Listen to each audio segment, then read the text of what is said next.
Win-win-win-win.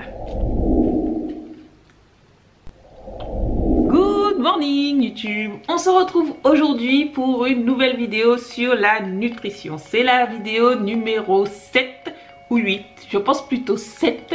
Et aujourd'hui, on va attaquer la première catégorie des catégories d'aliments, c'est-à-dire les fruits et légumes. Est-ce qu'on peut s'arrêter 2 secondes pour voir comment j'avais préparé mon intro? Là, le niveau des vidéos augmente, vous n'êtes pas prêts, je pense. Pour ceux qui ne les ont pas vues, il y a donc 7 ou 6 vidéos sur la nutrition qui ont déjà été faites, qu'il est important d'aller regarder, sinon vous n'allez pas comprendre ce qui se passe ici. Et surtout, il y a un disclaimer dans la première vidéo que je tiens à ce que vous voyez afin qu'il n'y ait pas de malentendu. Voilà.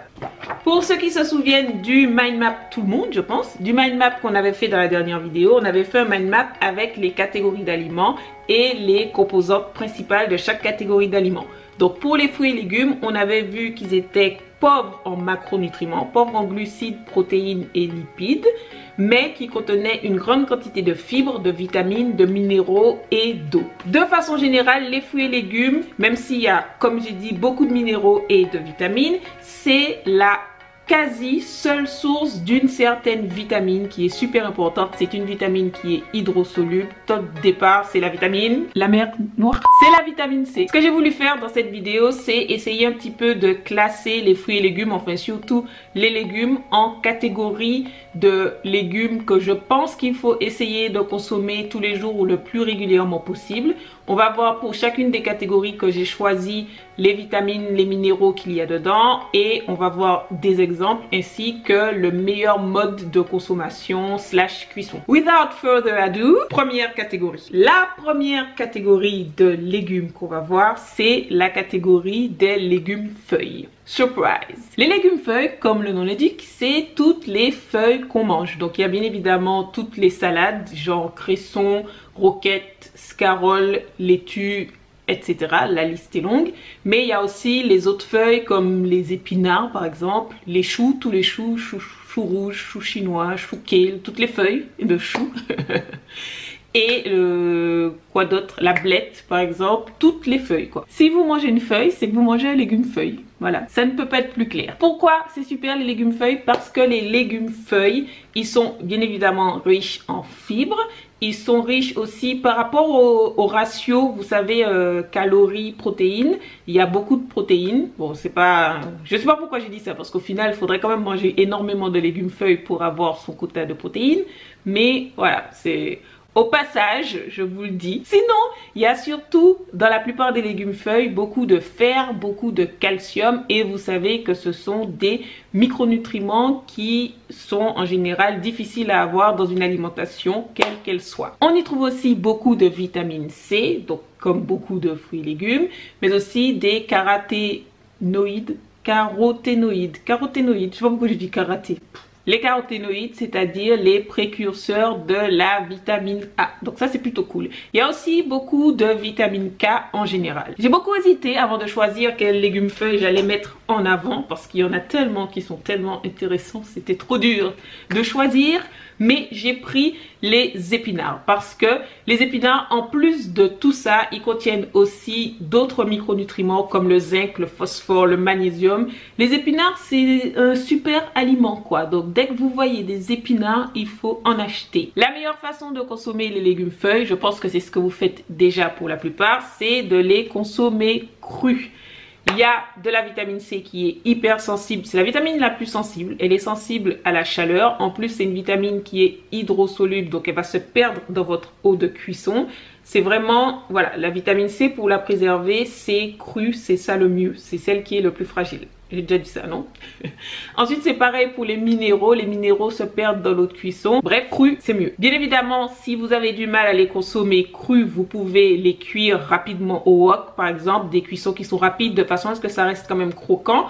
Mais la cuisson, une petite cuisson, ça va vous permettre, si vous n'avez pas l'habitude, de ramollir un petit peu les fibres, de mieux digérer les légumes verts. C'est à vous de voir. Sinon, pour améliorer la digestion sans cuire, vous pouvez rajouter du vinaigre de cidre, du citron vert. Ça va permettre aussi de nettoyer, comment on dit, de retirer les bactéries de retirer les bactéries, parce que même si vous avez lavé vos fruits et légumes, on ne sait jamais, il peut rester certaines choses. Donc voilà, le vinaigre de cidre et le citron, c'est top. Et ça va aussi rajouter le citron de la vitamine C. Et la vitamine C, ça va aider à absorber encore mieux certains minéraux comme le fer. Donc c'est un win-win-win-win-win. Je ne sais pas combien de bénéfices, mais il y en a beaucoup. Deuxième catégorie. La deuxième catégorie qui rejoint un petit peu la première, c'est les légumes crucifères ou brassicacés. Je crois que ça s'appelle plus crucifère, ça s'appelle brassicacé maintenant officiellement, mais bon, je pense que c'est un nom que je suis même pas sûre de bien le prononcer, donc voilà, vous avez compris. Les crucifères sont assez réputés en ce moment, encore une fois, pour cette histoire d'antioxydants. On serait en train de démontrer qu'ils auraient des antioxydants qui pourraient vaincre, combattre, aider à combattre certains cancers. Donc encore une fois, c'est pas mal, même si on n'est qu'en cours de preuve. Mais surtout, enfin pas surtout, mais moi je vous en parle parce que ça c'est prouvé, c'est reconnu, ils contiennent pas mal de minéraux et de vitamines. Donc on trouve un peu de vitamine C, un peu de vitamine B, un peu de vitamine K, etc. Donc la vitamine B, je crois que c'est la vitamine B1 et de la vitamine B6, quelque chose comme ça. Mais on trouve aussi dans la plupart des crucifères du fer et du manganèse. Donc les minéraux, le fer, on sait déjà que c'est assez important. Donc s'il y a des petits minéraux, en plus de ça, ça combat peut-être un peu le cancer, c'est de la vitamine C, etc. On peut plus ou moins trouver toute l'année des crucifères, c'est pour ça que je vous en parle. Vous allez forcément en trouver, ne serait-ce que le chou rouge, à part au mois de mai, il y en a. Donc je pense que dans votre assiette, c'est pas mal si vous avez une source de légumes feuilles et ou, parce que comme on a dit, il y a certains légumes feuilles qui sont des crucifères, mais c'est pas mal si vous avez un crucifère, ça fait deux cases en même temps, légumes feuilles et crucifères. Merci Mélodie. Le crucifère que je vais mettre en avant, c'est le brocoli, histoire de ne pas prendre le crucifère qui est aussi un légume feuille. Pourquoi le brocoli? Parce que le brocoli, c'est magique. Il y a plein de choses. On a déjà dit qu'il y avait pas mal de protéines, même si bon, c'est par rapport au nombre de calories qu'il y a beaucoup de protéines. Encore une fois, ne mangez pas des brocolis en disant c'est bon, j'ai mon quota de protéines, parce qu'il faut 3 kilos de brocoli, hein? Donc non. Sinon, il y a vraiment beaucoup, c'est une grande source de vitamine C. Attendez, il faut que je regarde l'anti-sèche pour ne rien oublier. Il y a beaucoup de vitamine C, il y a beaucoup de vitamine K, il y a beaucoup de vitamine B2 et B9, il y a de la vitamine A, de la vitamine B6, de la vitamine E, il y a du cuivre, il y a du fer, il y a du magnésium, il y a du manganèse, il y a du phosphore. Oups, j'ai été trop vite. Il y a du potassium. Bref, le brocoli, win-win-win-win. Pour ce qui est de la consommation, vous pouvez les consommer crus.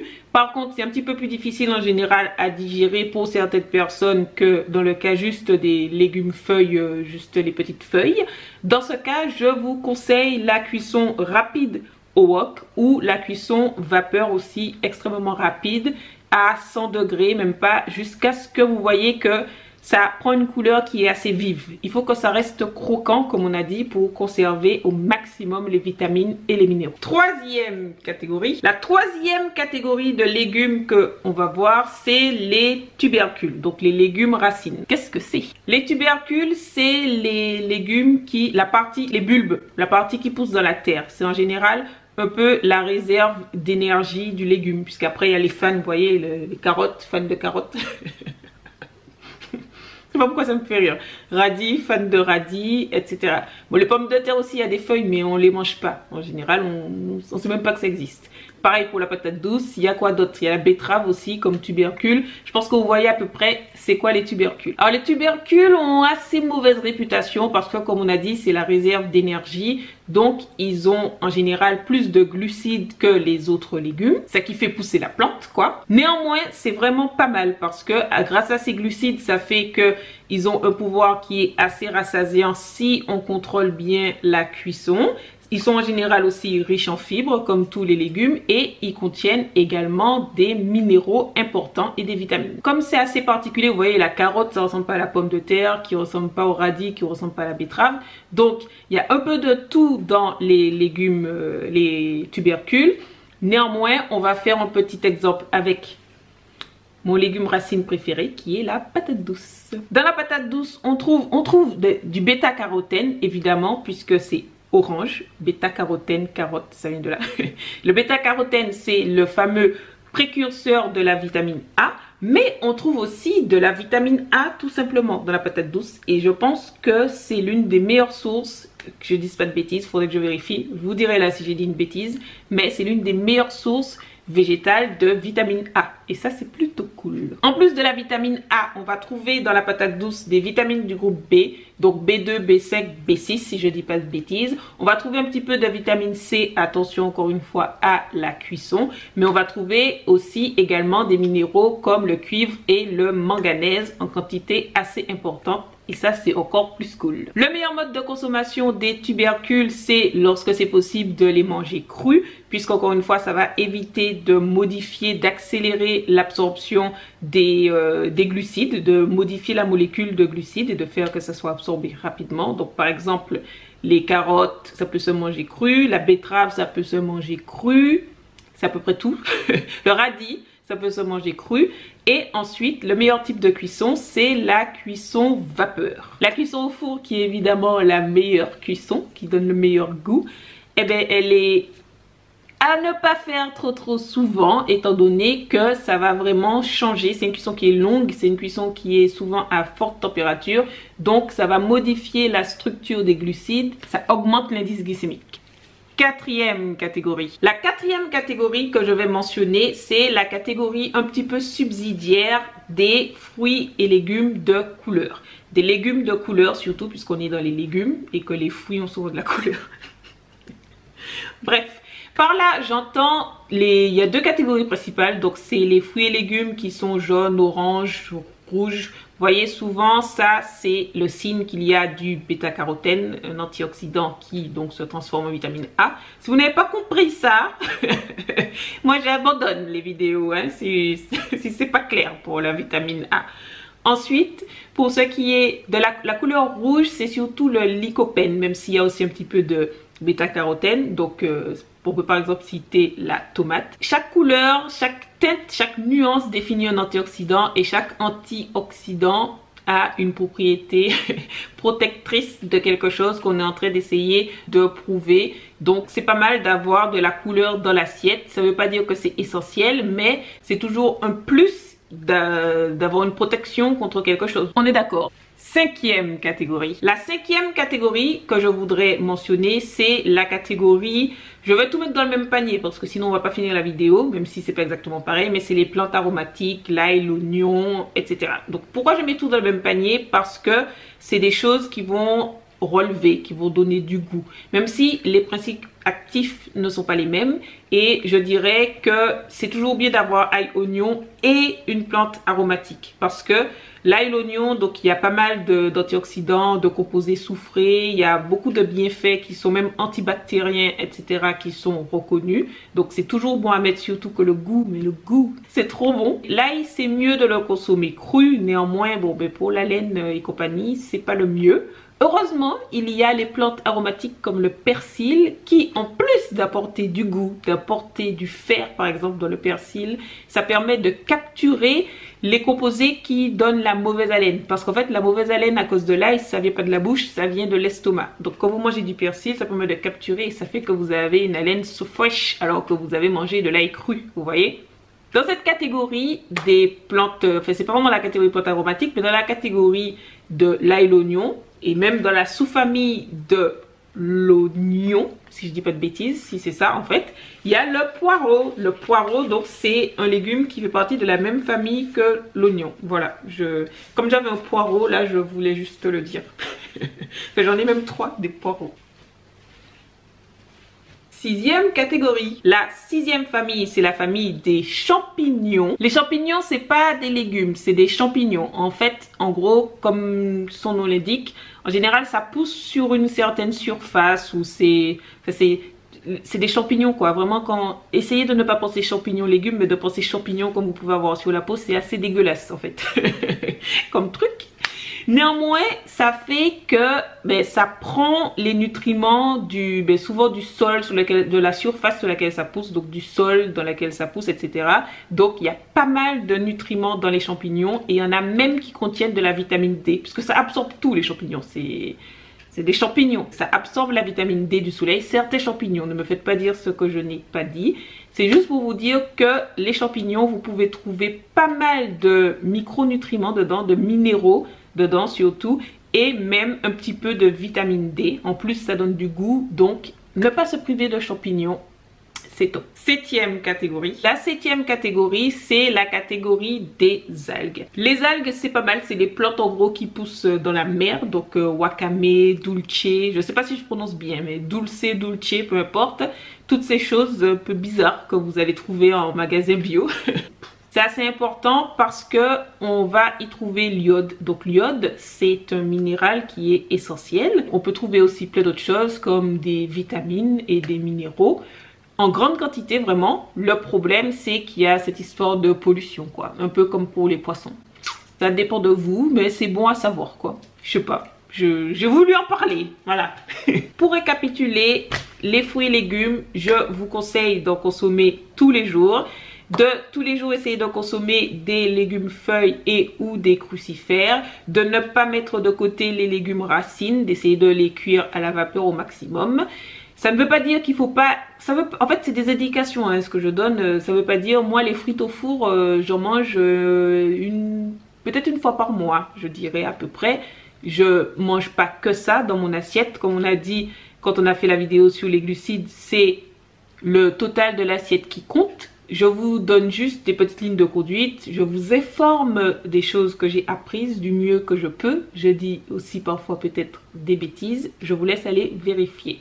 Donc, n'oubliez pas les légumes racines, n'oubliez pas de mettre de la couleur dans l'assiette, n'oubliez pas les champignons, n'oubliez pas les algues. Ça ne veut pas dire qu'il faut avoir ça à chaque repas encore une fois, hein, mais ça veut dire que ça apporte autre chose que ce qu'on a déjà cité, ça permet de varier l'alimentation.